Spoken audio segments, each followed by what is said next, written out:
सोचो, एक दुनिया जहां पर्सनल कंप्यूटर्स बस बड़े बड़े ऑफिसेज और रिसर्च लैब्स के डब्बे में बंद होते थे। तब किसी ने ख्वाबों में भी नहीं सोचा था कि एक छोटी सी कंपनी जो एक गैरेज से शुरू हुई थी, दुनिया का नक्शा हमेशा के लिए बदल देगी। ये है कहानी एप्पल की, जो एक कंपनी से कहीं ज़्यादा है। एक मिसाल है डिज़ाइन, टेक्नोलॉजी और इनोवेशन का, और दुनिया को नए तरीके से सोचने, बनने और जीने का जुनून दे गई।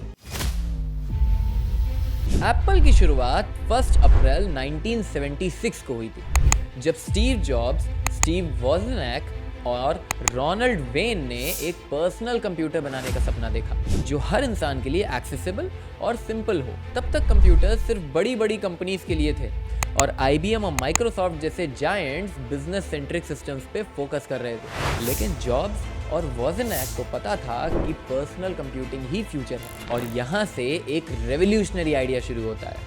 हर घर में एक कंप्यूटर हो जो कॉम्प्लेक्स नहीं बल्कि यूजर के लिए आसान हो। पर एप्पल का सफर शुरू होते ही स्मूथ नहीं था। जब मार्केट में अफोर्डेबल कंप्यूटर्स और बिजनेस सॉल्यूशंस लॉन्च हो रहे थे, तब स्टीव जॉब्स और उनकी टीम का फोकस डिजाइन और यूजर एक्सपीरियंस पर था। एप्पल का हर प्रोडक्ट एक फंक्शनल मशीन से ज़्यादा एक एक्सपीरियंस बनाया गया। मिनिमलिस्टिक डिज़ाइन, स्लीक लुक और सीमलेस परफॉर्मेंस के साथ। ये अप्रोच ने ही एप्पल को कॉम्पिटिटर से अलग बनाया। उस वक्त दुनिया में कोई भी कंपनी टेक्नोलॉजी को इस तरह डिज़ाइन और सिंप्लिसिटी के साथ ब्लेंड नहीं कर रही थी। एप्पल का हर स्टेप ये प्रूव कर रहा था कि टेक्नोलॉजी सिर्फ पावरफुल नहीं, ब्यूटीफुल और इनोवेटिव भी हो सकती है। आगे चल के यही फिलॉसफी ने एप्पल को वर्ल्ड की मोस्ट वैल्यूएबल कंपनी बनाने का फाउंडेशन रखा। स्टीव जॉब्स सिर्फ एक CEO नहीं बल्कि एक विजनरी लीडर थे। उन्होंने एप्पल को सिर्फ एक टेक कंपनी नहीं, एक मिशन और मूवमेंट बनाया। जॉब्स का हमेशा फोकस था कटिंग एज इनोवेशन और ब्यूटीफुल डिजाइन्स पे, लेकिन उनका एग्रेसिव और परफेक्शनिस्ट लीडरशिप स्टाइल उनके लिए चैलेंजेस भी लेकर आया, जो उनकी टीम और बोर्ड के साथ कॉन्फ्लिक्ट का रीजन बना। स्टीव ने 1976 से 1984 के बीच कुछ पायोनियरिंग प्रोडक्ट्स लॉन्च किए, लेकिन हर प्रोडक्ट मार्केट में ब्लॉकबस्टर नहीं बन पाया। इनोवेशन तो थी, पर कुछ प्रोडक्ट्स कमर्शियल सक्सेस नहीं बन पाए। चलो एक एक करके प्रोडक्ट्स का सफर देखते हैं। एप्पल वन 1976, ये एक सिंपल कंप्यूटर किट थी जो मेनली टेक एंथुसियास्ट और हॉबीइस्ट के लिए डिजाइन की गई थी। यूजर्स को खुद ही इसमें कीबोर्ड और मॉनिटर अटैच करना पड़ता था। मार्केट रिस्पॉन्स लिमिटेड था, लेकिन ये एप्पल का फाउंडेशन स्टोन साबित हुआ। एप्पल टू 1977, एप्पल 2 ने कंपनी को फर्स्ट मेजर सक्सेस दिया। ये एक स्लीक डिज़ाइन और कलर डिस्प्ले के साथ आया, जो उस वक्त के लिए काफ़ी एडवांस था। सेल्स ने एप्पल को फाइनेंशियल स्टेबिलिटी दी, और ये पर्सनल कंप्यूटिंग मार्केट में गेम चेंजर बन गया। एप्पल 3 1980, एप्पल ने बिजनेस यूजर्स को टारगेट करते हुए एप्पल 3 लॉन्च किया, लेकिन डिज़ाइन फ्लॉज और ओवर हीटिंग इश्यूज ने इस प्रोडक्ट को फ्लॉप कर दिया। ये फेलियर एक मेजर सेटबैक था जिसने एप्पल के फाइनेंसिस को और रेपुटेशन को वीक कर दिया। एप्पल लीशा 1983, इनोवेशन और फेलियर्स का संगम। एप्पल लीशा मार्केट का पहला कंप्यूटर था जो ग्राफिकल यूजर इंटरफेस और माउस के साथ आया था। ये एक रेवोल्यूशनरी कंसेप्ट था, लेकिन इसका हाई प्राइस इसके डाउनफॉल का रीजन बना। सिर्फ 10,000 से 30,000 यूनिट ही सेल हो पाए, और ये प्रोडक्ट एक कमर्शियल फेलियर बन गया। मैकिन्टॉश 1984, मैकिन्टॉश एक ब्रेक थ्रू प्रोडक्ट बना जो GUI और माउस इंटीग्रेशन के साथ आया। ये डिज़ाइन और सिंप्लिसिटी का परफेक्ट एग्जाम्पल था, जो यूजर्स को अट्रैक्ट करने में सक्सेसफुल रहा। 70,000 यूनिट्स के सेल के साथ मैकिन्टॉश ने एप्पल को पर्सनल कंप्यूटिंग मार्केट में स्ट्रॉन्ग प्लेयर बना दिया। 1985 का साल एप्पल और स्टीव जॉब्स के लिए एक टर्निंग पॉइंट था। एक टर्निंग पॉइंट जो दोनों के सफर को एक नए डायरेक्शन में ले गया। जब बोर्डरूम क्लैशेस अपनी पीक पर पहुंच गए, तब बोर्ड मेंबर्स ने स्टीव जॉब्स के लीडरशिप स्टाइल को अनएक्सेप्टेबल डिक्लेयर कर दिया। जॉब्स का विजन हमेशा फ्यूचर इनोवेशन पे था, लेकिन बोर्ड के लिए ये अप्रोच रिस्की और अनप्रेडिक्टेबल लग रही थी। तब के CEO जॉन स्क्यूली और जॉब्स के बीच टेंशन बढ़ने लगे, और आखिर में बोर्ड ने स्टीव जॉब्स को एप्पल से निकाल दिया। इमेजिन करिए, जो इंसान एप्पल का फाउंडर और विजनरी था, उसी को कंपनी से अलविदा कहना पड़ा। ये एक शॉकिंग मोमेंट था, सिर्फ जॉब्स के लिए नहीं बल्कि उन लोगों के लिए जो एप्पल की सक्सेस का हिस्सा बन रहे थे। लेकिन जैसे ही जॉब्स गए, एप्पल का गोल्डन एरा खत्म होने लगा। Without a vision, chaos take over. Steve Jobs के जाने के बाद एप्पल एक शिप विदाउट अ कैप्टन की तरह हो गया था। मल्टीपल लीडरशिप चेंजेस ने कंपनी को अनस्टेबल और कंफ्यूज बना दिया। हर नए सीईओ और मैनेजमेंट ने अपने अलग एक्सपेरिमेंट्स किए, लेकिन उसमें से कोई भी कंसिस्टेंट विजन और लॉन्ग टर्म स्ट्रैटेजी नहीं दे पाया। डायरेक्शन लेस प्रोडक्ट लॉन्चेस ने एप्पल के ब्रांड आइडेंटिटी को वीक और कंफ्यूजिंग बना दिया। कंपनी ने मार्केट में रैंडम और अननेसेसरी प्रोडक्ट लॉन्च करना शुरू किया, जो डिमांड और ट्रेंड के साथ अलाइन नहीं कर पाए।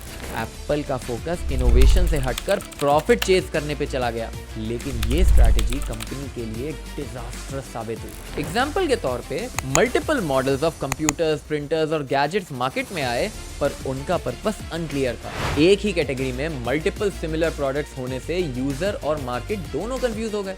एप्पल का एक इनोवेटिव और प्रीमियम टेक कंपनी का इमेज धीरे धीरे फेड होने लगा और यूजर्स को कॉम्पिटिटर्स जैसे माइक्रोसॉफ्ट और डेल के प्रोडक्ट ज्यादा अट्रैक्टिव लगने लगे। एप्पल के प्रोडक्ट के फेलियर और लीडरशिप इशू ने एप्पल को ड्रास्टिकली डाउन कर दिया। माइक्रोसॉफ्ट के विंडोज ऑपरेटिंग सिस्टम और डेल के अफोर्डेबल पीसीज ने यूजर्स के बीच पॉपुलैरिटी गेन करना शुरू कर दिया।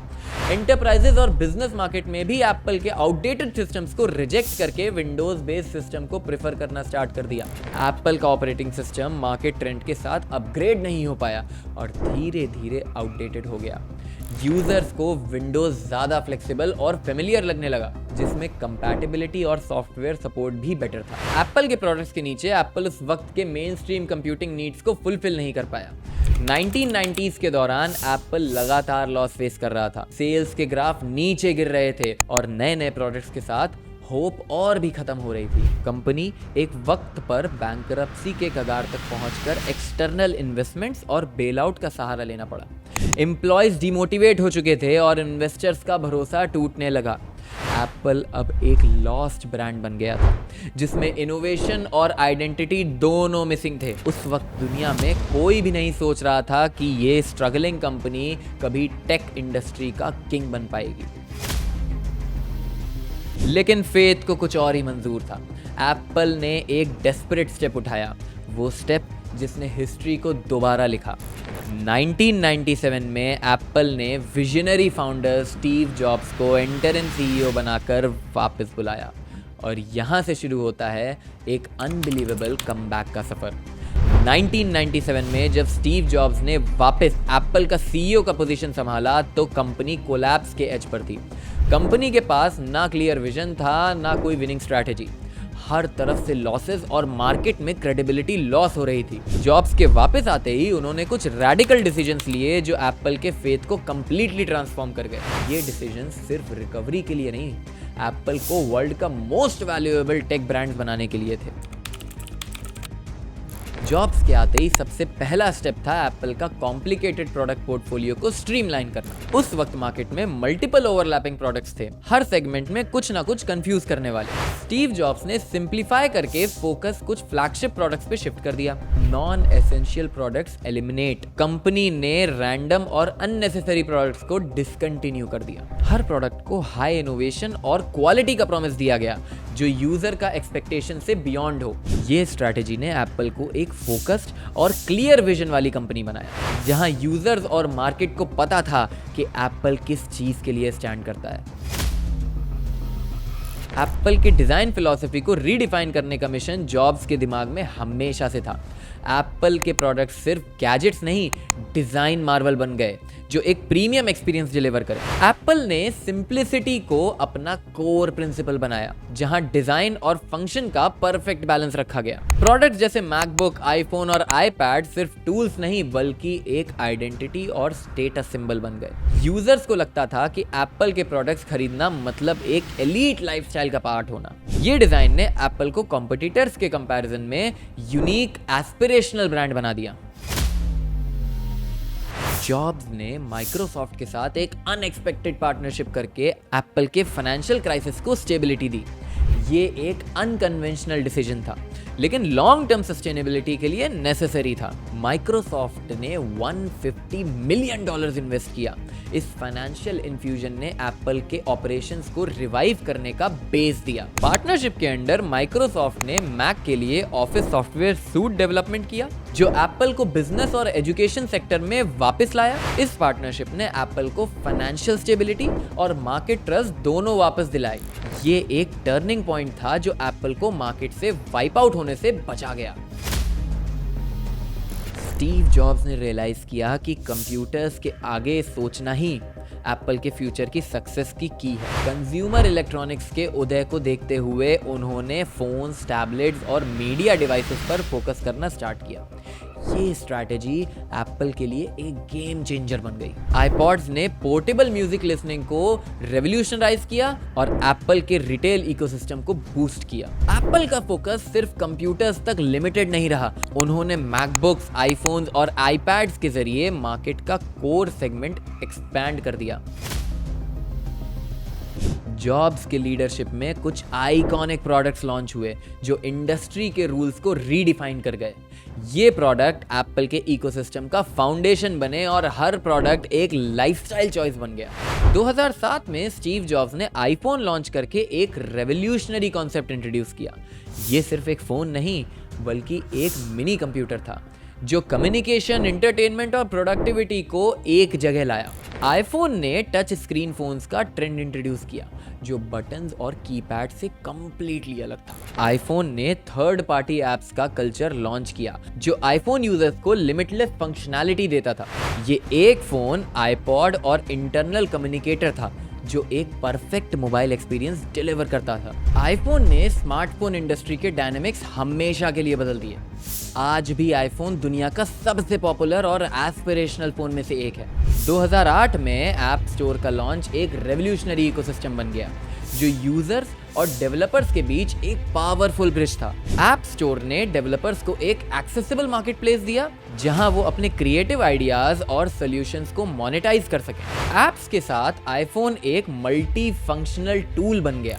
गेम्स, टूल्स, प्रोडक्टिविटी एप्स और सर्विसेज सब कुछ एक जगह पे। ये प्लेटफॉर्म एप्पल के इकोसिस्टम का एक इम्पॉर्टेंट हिस्सा बन गया जो हर एप्पल के प्रोडक्ट को सीमलेसली इंटीग्रेट करता है। 2010 में एप्पल ने आईपैड लॉन्च किया जो एक लाइट वेट और वर्सेटाइल टैबलेट था। ये लैपटॉप और फोन के बीच एक परफेक्ट ब्रिज बन गया जो यूजर्स के लिए कंटेंट कंजम्पशन और प्रोडक्टिविटी को रीडिफाइन कर रहा था। एंटरटेनमेंट और प्रोडक्टिविटी का परफेक्ट मिक्स। आईपैड को मूवीज, बुक्स और क्रिएटिव टूल्स के लिए एंथुसियास्टिकली अडॉप्ट किया गया। एप्पल ने आईपैड के जरिए टैबलेट इंडस्ट्री को मेन स्ट्रीम पॉपुलर बना दिया जहां पहले कोई मेजर प्लेयर नहीं था।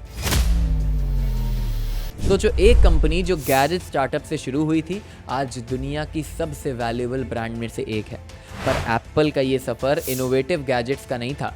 It's about creating a dream, a lifestyle and a experience. Apple ने डिज़ाइन, सिंप्लिसिटी और सीमलेस एक्सपीरियंस का जो ब्लेंड बनाया उसका मैजिक आज हर प्रोडक्ट में दिखाई देता है। कॉम्पिटिटर्स जैसे एंड्रॉयड और विंडोज़ ने अपनी अपनी जगह बनाई लेकिन एप्पल ने एक एस्पिरेशनल ब्रांड बनाकर उन सब को पीछे छोड़ दिया। एप्पल का इकोसिस्टम इतना पावरफुल है कि एक बार यूज़र उसमें घुस जाए तो वापस जाने का सवाल ही नहीं होता।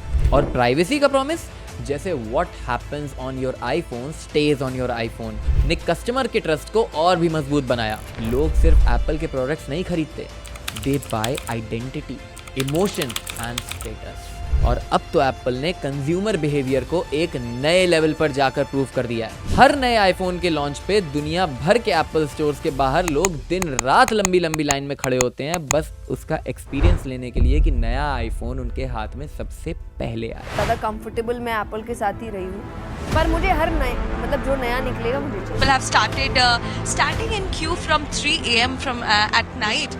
मैं रात में 10 बजे से लाइन लगाया और इतनी मेहनत मुशक्कत के बाद अभी ये चौथे नंबर पे खड़ा हूँ। हरियाणा कहाँ से, किस जगह? सोनीपत। और सिर्फ स्पेशली आईफोन लेने आप यहाँ दिल्ली तक आए हैं? हाँ जी। कितनी देर से खड़े हैं? हो गया 30 मिनट। भाई एक्साइटमेंट तो रात के 10 बजे से खड़े हुए तो आप खुद ही समझ जाओगे कितना एक्साइटमेंट होएगा। हमारे मंदिर के अंदर पहले टच करूंगा, ब्लेसिंग्स लूंगा, उसके बाद ही मैं इसको ये एक फ़ोन नहीं, एक ड्रीम और एक बैज ऑफ ऑनर है जिसके लिए लोग स्लीपलेस नाइट्स तक गुजारने को तैयार हैं। So what's next? क्या आप भी आईफोन 16 के लॉन्च पे लाइन में लगेंगे या फिर आपका प्लान कुछ और ही है? Let us know in the comment section.